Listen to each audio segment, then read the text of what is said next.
ऐसे तो कई पुराण हैं, जैसे भागवत पुराण, उसमें भगवान की कथा है। सब पुराणों में भगवान की कथा है, भगवान के अवतार की कथा। फिर पुराणों में जीवन विद्या का निरूपण है, जीवन कैसे जीना चाहिए, जीवन की विचार शैली, आचार शैली कैसी होनी चाहिए।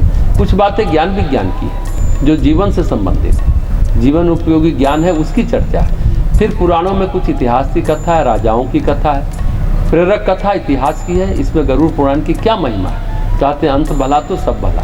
केवल एक पुराण गरुड़ पुराण ऐसा है जिसमें मनुष्य के अंत काल का इतना विस्तार पूर्वक वर्णन किया गया।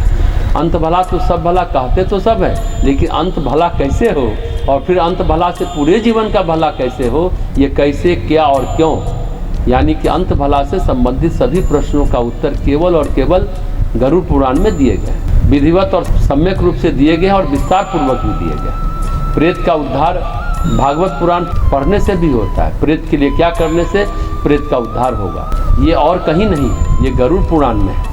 प्रेत के लिए हम क्या करें, अगर कोई प्रेत योनि में है तो उसे उबारने के लिए हमें क्या कर्म करना चाहिए। इसी तरह प्रेत के साथ पितरों के लिए क्या करना चाहिए, ये भी गरुड़ पुराण में। एक प्रकरण तो गरुड़ पुराण में ऐसा आता है आचार कांड में, उनमें पितरों की जितनी व्यापक स्तुति दी गई है उतना कहीं नहीं दी गई। श्राद्ध पक्ष में स्तुतियों के पाठ का महत्व है। वेद में पितृसूक्त आता है, स्तुति होती है रुचि उवास से, एक रुचि देवी है उसकी स्तुति से। अंत में कहा गया है नमो गणेभ्य सप्तभ्य तथा लोकेशु सप्तसु स्वयं भुवे नमस्यामि ब्रह्मणे योग चक्षुषे।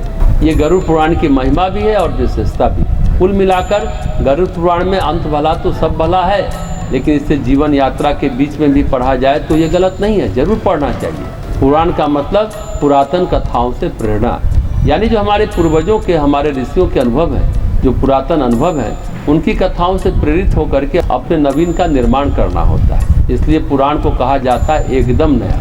कहते हैं पास्ट इज हिस्ट्री, जो बीत गया सो इतिहास हो जाता है, और फ्यूचर इन मिस्ट्री, जो भविष्य है वो रहस्य है।